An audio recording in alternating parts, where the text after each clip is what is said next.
Free at last. God Almighty, we are free at last. So, as y'all know, I did my US citizenship interview today, and this has been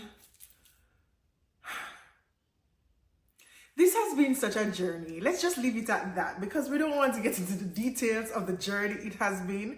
But let's talk about how today went. So, it has been a 7-year-long wait or process or journey. So today is really a pivotal moment for me. So my interview was at 9:30 a.m. this morning. It was like 40 minutes away from me. So I literally left out like 8:15 and I got there for 9 o'clock. Now I would urge everyone to be there at least 40 minutes before or half hour before, because the reception check-in did take a little wait for me, because even though I got there at 9, I went in like 9:10 and I didn't get my slip until 9:20. However, I did have a lengthy wait, but no worries, because whoever my officer was supposed to be this morning, God ordained it because she was so nice. The interview went so smooth. So I'm just like, she was clearly the officer for me, even though I waited like 50 minutes.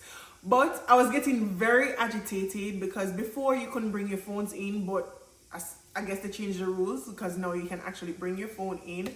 So I didn't have my phone, so my mind was going wild. And I started getting annoyed, and I'm like, no, Kedisha, you need to keep calm. You need to keep your composure because so much is dependent on this interview. So after waiting like 50 minutes, I said, listen, I'm going to scoot up to the front a bit and see what's happening, because at this point, I'm really thinking that maybe they skipped my number. If I had P70, they were calling P72, P73, P66. They were calling every other number except mine. But I went closer to the door and then I asked this girl beside me, okay, what time you have? Because I'm wondering if my time is wrong. So when I saw someone coming up to the door now, I just felt that energy and I'm like, this must be her. This must be my number. When I said that, as soon as I said that, she was like P70. I was like, my time. So I went with her. She gave me a very genuine vibe. She was very warm, so I didn't feel intimidated or anything like that. So of course, when I went in, she took my IDs and my green card, and we took the oath to tell the truth. And then she went straight into the civics test. Now, I definitely studied and prepared for the civics test. As you can see, I knew the 100 answer them, because listen to me, I don't play about my grades, okay? So she asked me about 6 questions. I got them right. And then she went into the details of the N400 form. Now, I would urge you to double check, triple check, quadruple check your form before you submit it, because even though I thought I answered all my questions thoroughly, looking back after I submitted it, I realized that I did make mistakes. Sometimes it could be a typo in the date. Sometimes you could have just misread one of the questions. So I did have about a couple errors on mine, but I made sure highlight them in that moment so she could correct it. For example, one of the errors that I had, like with my current residence, I saw, when did you move here? And immediately I thought, when did you move to the United States, which was 2017. And stupidly, I put that date, but it was, when did you move here, as in this residence. So I had to correct that. I also missed one of the trips that I took, because they ask on the application form all the trips that you took outside of the US, and I missed the cruise. I was only focused on the flights. I went to Mexico, I went to Jamaica twice, but I missed the cruise that I went to the Bahamas. But she had it down. She had it down because she's like, oh, in January. I was like, how did you know that? She saw my entry coming back to the States in January, but she didn't have my leaving date. So I informed her that I left on January 15th returned January 19th. So if there's any error that you made on the form, just make sure that you indicate it while you're in the interview so that everything is correct. So don't beat up yourself too much. And there's another thing that I said no for, which really should have been yes. I guess I didn't understand it when I was doing the form. So it was like if I wanted them to update my social security card with my status and stuff like that, and I said no on the application form. Clearly I didn't know what I was doing, and I was like, I'm gonna need y'all to update that, so you can switch that for me. But she was so nice. She was so nice. She was complimenting my hair, because when she asked me what do I do, I was like, I'm the owner of Cure Cosmo LLC, and I have a hair care brand, and I make custom wigs. And she's like, oh, that's why your hair is so perfect. I'm like, thank you, girl. Like, we were chit-chatting in that interview. Matter of fact, majority of the interview was us just vibing. So after she like complimented my hair, she was complimenting my eyebrows, and I'm like, girl, the trick is get them micro shaded and the maintenance is going to be minimal. So we started talking about beauty and all of that. Like, I did not expect the interview to go so well, and because it went so well, she's like, oh, we're gonna naturalize you today you're gonna become a citizen. But in terms of the overview of the questions that they asked, all the documents that I brought in my bag, one moment, baby, I brought a whole briefcase. All the documents that I brought in my bag, she did not ask for one of them. So when you submit your documents and when you thoroughly prepare, I think they already know, like, listen, this girl have her shit together. We don't really need to see the extra stuff, because I brought birth certificates, I brought my tax return stuff, I brought everything. I was prepared to give them if they asked, but she didn't. They literally go through some of the questions on the form to make sure that, listen, have you ever committed a crime, da da da da, or if you're willing to bear arms, and you of course say yes. So all of the questions that are on the N400 form, they literally go through it to make sure that, of course, your information is correct with your full name, your age, your date of birth, everything. They just want to know that the information that you put on the form is right. Other than the civics test, they also basically tested your reading and writing skills. So they would ask you to read a sentence. It was very simple. It was like, who can vote?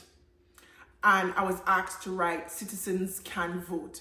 Very simple, very straightforward. I definitely over prepared, but it's better to over prepare than under prepare, because if you fail to prepare, then prepare to fail, right? Okay. I really wanted to get my certificate on the day of. I know sometimes they will tell you to go home and they'll contact you for the oath ceremony. However, I knew there was a great chance that I would have done the ceremony today and get my certificate today. So that was amazing. I did have a bit of a wait. I don't know if my application was submitted to a supervisor. Well, that was the explanation. My application was submitted to a supervisor for a second review. He apparently is on vacation and it was hard to contact him, so I was waiting there for a good while. But guess who came to the rescue? The lady who interviewed me. And she was like, oh, you're still waiting? So she asked me for my green card, and she went to the lady that was calling everyone to the oath ceremony, and she's like, oh, this lady has been waiting, da da da. Thank God for her, Stephanie. I even got her contact. I'm definitely going to link with her. So she went to the lady to make sure that, okay, I was in the next ceremony, because guys, by this time, I'm hungry. Want people, I have on a jumpsuit. I can't zip up the back. Matter of fact, the back couldn't even zip up, and it's gonna go and ask the lady in the parking lot to zip it up. So no peeing can go on and no eating can go on. And I'm like, I cannot wait another hour. So then better sort this out right now. There were other persons who were waiting for a good while, but I was just really hoping them just order and print the little certificate so we can go in. Lo and behold, right before they started, she was like, okay, you can go in. I was like, thank you, Jesus. Oh, Lord.